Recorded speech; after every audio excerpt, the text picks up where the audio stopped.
ಅದಕ್ಕೆ ನಾವು D K Suresh ಅವ್ರಿಗೆ ನಾವು ಓಟ್ ಹಾಕೋದು. ಯಾವುದೇ ಕಾರಣಕ್ಕೂ ಅವರೇ ಗೆಲ್ಲೋದು. ನಾವು ಅಂತ ಕೆಲಸ ನಾವು ಮಾಡೋದಿಲ್ಲ, ಅವರೇ ಮಾಡ್ಕೊಂಡಿರ್ಬೇಕು ಅಷ್ಟೇ. ಅವ್ರು MLA ಆಗವ್ರೆ, ಮುಖ್ಯಮಂತ್ರಿ ಆಗವ್ರೆ, ಹೆಂಗಸ್ರ ಮೇಲೆ ಈ ಮಾತಾಡವ್ರಲ್ಲ. ಮಣ್ಣಿನ ಮಗ ಅಂತ ಈ ಥರ ಮಾತಾಡೋದೇ. ಅವರು ಏನು ಮಾಡಲಿಲ್ಲ, ಮೂರಾದಿ ಮಣ್ಣು ಮಾಡಲಿಲ್ಲ BJP ಅವರು. ನಮಗೆ ಡಿ ಕೆ ಸುರೇಶು ನಮಗೆ ಅನುಕೂಲ ಮಾಡವ್ರೆ ಸರ್. ಈ ಕೋವಿಡ್ ತಕ್ಕಂಡು ನಾವು ಹರಾಳಾಗೋದು, ಕೋವಿಡ್ ತಕ್ಕಂಡು ನಾವು ಹರಾಳಾಗೋದು. ಕೂಲಿಗೆ ಈಕಾಗೋದಿಲ್ಲ ನಮಗೆ, ಮಂಡಿ ನೋವು, ಕಾಲು ನೋವು. ಮತ್ತು 5 ಯೋಜನೆ ಮಾಡವ್ರು ನೋಡಿ. ಅದು ಕರೆಂಟ್ ಬಿಲ್ ಕಟ್ಟಬಂಗಿಲ್ಲ, ತಡ್ಕಬೇಕಾಗೋದು ನಾವು ಕರೆಂಟ್ ಬಿಲ್ಲ, ಕೂಲಿ ತಡ್ಕಬೇಕಾಗೋದು ಕರೆಂಟ್ ಬಿಲ್ ಕಟ್ಟೋಕ್ಕೆ. ತಪ್ಪಿದ್ರೆ ಫೀಜ್ ಜಾಸ್ತಿ ಫೀಜ್ ಮಾಡಿಬಿಡೋರು, ದುಡ್ಡು ಜಾಸ್ತಿ ಮಾಡಿಬಿಡೋರು. ಅದೊಂದು ಐತ್ರ.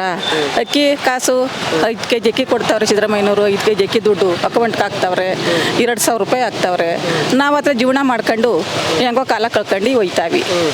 ಇವರು ಹಿಂಗೆಲ್ಲ ಮಾತಾಡಿದ್ರೆ ಅವರು 2 ಸತಿ ಗೆದ್ರು ಕುಮಾರಸ್ವಾಮಿ. ನಾವು ಹಾಕಿದ್ದೆ 2 ಸತಿ ಗೆದ್ರು. ಅವ್ರು ಏನು ಮಾಡವ್ರು? ಗೆದ್ರು, ಅವ್ರ ಮನೆಗೆ ಹೊಂಟೋದ್ರು.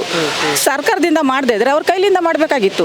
5,000 ಕೊಡಿಸ್ತೀನಿ ವೃದ್ಧಾಪ್ಯ ಅಂದರು, ಅದನ್ನು ಕೊಡಲಿಲ್ಲ. 15,000 500 ರೂಪಾಯಿ ಸಿಲಿಂಡ್ರ್ ಮಾಡ್ತೀನಿ ಅಂದರು, ಅದನ್ನು ಕೊಡಲಿಲ್ಲ. ಏನು ಮಾಡಲಿ? ಗೆದ್ದಾಗ ಅವ್ರ ಮಕ್ಕ, ಬಂದಾಗ ಅವ್ರ ಮಕ್ಕ ನೋಡುತ್ತು, ತಿರ್ಗಾ ಅವ್ರ ಮಕ್ಕ ನೋಡಲಿಲ್ಲ ಸರ್. ನೋಡಲಿಲ್ಲ ಅವರು. 2 ಸತಿ ಗೆದ್ರು, 2 ಸತಿ ಓಟ್ ಹಾಕಿವಿ ನಾವು. JDSಗೆ 2 ಸತಿ ಓಟ್ ಹಾಕಿವಿ. 2 ಸತಿ ತಾವು ಬಂದು ನೋಡ್ಬೇಕು ತಾನೆ, ನಮ್ಮ ಅನುಕೂಲ ಮಾಡ್ಬೇಕು ತಾನೆ. ಇವರೇ ಮುಂಚೆಗೆ, ಅದಕ್ಕೆ ಮುಂಚೆಗೆ ಇವರೇ ಮಾಡಿದರೆ ಹಿಂಗೆ 5 ಯೋಜನೆಗಳು ಮಾಡಿದರೆ, ಗ್ಯಾರಂಟಿ ಯೋಜನೆಗಳು ಮಾಡಿದರೆ ನಾವ್ಯಾಗ ಇವಾಗ ಮಾಡ್ತೀನಿ ಅಂತ ಅವ್ರು ಯಾವಾಗ ಮಾಡಬೇಕಾಗಿತ್ತು? ಅದಕ್ಕೆ ನಾವು ಡಿ ಕೆ ಸುರೇಶ್ ಅವ್ರಿಗೆ ನಾವು ಓಟ್ ಹಾಕೋದು. ಯಾವುದೇ ಕಾರಣಕ್ಕೂ ಅವರೇ ಗೆಲ್ಲೋದು. ಈಗ ಕುಮಾರಸ್ವಾಮಿ ಅವರು ಹೆಣ್ಮಕ್ಳೆಲ್ಲ ದಾರಿ ತಪ್ಪುಟ್ಟವ್ರೆ ಅಂತ ಹೇಳ್ತಾರೆ ಗ್ಯಾರಂಟಿ ಯೋಜನೆಯಿಂದ, ಹೌದಾ? ಅವೆಲ್ಲ ಸುಳ್ಳು. ಅವರು ದೊಡ್ಡವರಾಗಿ ಇತ್ಕೊಂಡು ನಮ್ಮ ಕೂಲಿಗೆ ಇರುತ್ತ ಹಿಂಗೆ ಹೆಂಗಸ್ರುಗಳ ಮೇಲೆ, ಮಹಿಳೆಯರ ಮೇಲೆ ಮಾತಾಡ್ತಾರೆ. ನಾವು ಅಂತ ಕೆಲಸ ನಾವು ಮಾಡೋದಿಲ್ಲ, ಅವರೇ ಮಾಡ್ಕೊಂಡಿರ್ಬೇಕು ಅಷ್ಟೇ. ನಾವು ಆ ರೀತಿ ಮಾಡೋದಿಲ್ಲ. 2,000 ರೂಪಾಯಿ ಏನು ಹಾಕ್ತಾವ್ರೆ ಹತ್ರಂತಿ ನಾವು ವ್ಯವಹಾರ ಮಾಡ್ಕೊಂಡು ಹೋಯ್ತಾವಿ. ಅವ್ರಿಗೆ ನಾವು ಓಟ್ ಹಾಕ್ತೀವಿ.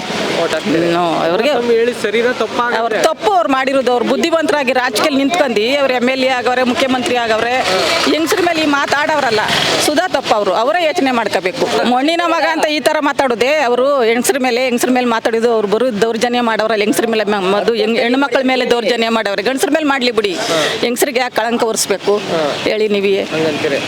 ಅವ್ರು ಮಾತಾಡಿರೋದು ತಪ್ಪು. ನಮ್ಮ ಚನ್ನಪಟ್ಟಣ ತಾಲೂಕಲ್ಲೇ ಅವ್ರು ಗೆದ್ದಿರೋದು 2 ಸತಿ. ನಾವೇ ಓಟಾಗಿ ಗೆಲ್ಸಿವಿ. ನಾವು 2 ಸತಿ ಗೆಲ್ಲಿಸ್ತು. ಇವಾಗ ಅವರು ಬರಲಿ ಬಿಡಿ, ಅವರು ಒಂದ್ಸತಿ ಆಳ್ಲಿ. ಇವ್ರೇ ಆಳ್ಬೇಕೆ? ಅವರು ಒಂದ್ಸತಿ ಆಳ್ಲಿ ಬಿಡಿ. ಬದುಕಬೇಕಾದ್ರೆ ನಮ್ಮ ಮೀಸಲಾತಿ ಬರಬೇಕು, ನಾವು ಬದುಕಬೇಕಾದ್ರೆ. ಈಗ 10 ವರ್ಷ BJP ಆಡಳಿತ ನೋಡಿದ್ರಿ, ಮೋದಿ ಆಡಳಿತ ಏನು ಹೇಳಿದ್ರು, ಏನು ಮಾಡಿದ್ರು? ಅಯ್ಯೋ, ಬೇಕಾದ ದುಡ್ಡೆಲ್ಲ ಇಡಿಸಿದ್ರು, ಬಡವ್ರ ಬಗ್ರಿಗೆ ತೊಂದರೆ ಕೊಟ್ಟರು. ಕೊರೋನಾದಲ್ಲಿ ನಮ್ಗೆ ಉಚಿತ ತೊಂದರೆ ಐತೆ, ಹಿಟ್ಟಿಲ್ದೆ ನೀರಿಲ್ದೆ ಅಲ್ದು. ಚೆನ್ನಾಗಿರೋನು ತಗೋಗಿ ಹಾಕ್ಸಿದ್ರು, ಚೆನ್ನಾಗಿಲ್ದವ್ರನ್ನ ತಗೋಗಿ ಹಾಕ್ಸಿದ್ರು. ಹಿಟ್ಟಿಲ್ದೆ ನೀರಿಲ್ದೆ ಅಲ್ದು. ಅವ್ರು ಮಾಡಿರೋದು ಅವ್ರೇನು ದೊಡ್ಡದಾಗಿ ಮಾಡ್ಬಿಟ್ಟಿದ್ದಾರೆ. ಅವ್ರು ಏನು ಮಾಡಿದಾರು? ಏನು ಮಾಡಲಿಲ್ಲ. ಮೂರಾದಿ ಮಣ್ಣು ಮಾಡಲಿಲ್ಲ BJP ಅವರು. ಮೋದಿನೂ ಏನು ಮೂರಾದಿ ಮಣ್ಣು ಮಾಡಲಿಲ್ಲ. ಇವ್ರು ಮಾಡಿರುವಂಗೆ ಮಾಡಿದ್ದಾರೆ ಮೋದಿ. ಯಾವುದೇ ಕಾರಣಕ್ಕೂ ಏನು ಮಾಡಲಿಲ್ಲ. ಕಾಂಗ್ರೆಸ್ ಯಾಕೆ ಹಾಕ್ತೀವಿ ನಾವು, ಹೋರಾಟ ಮಾಡ್ತೀವಿ. ಹೆಂಗಸ್ರುಗಳು ಮಹಿಳೆಯರು ನೆಂಬವ್ರೆ ಅವರು. ನಾವು ಹತ್ರಂತಿ ಹಾಕಿ ಗೆಲ್ಲಿಸ್ತೀವಿ.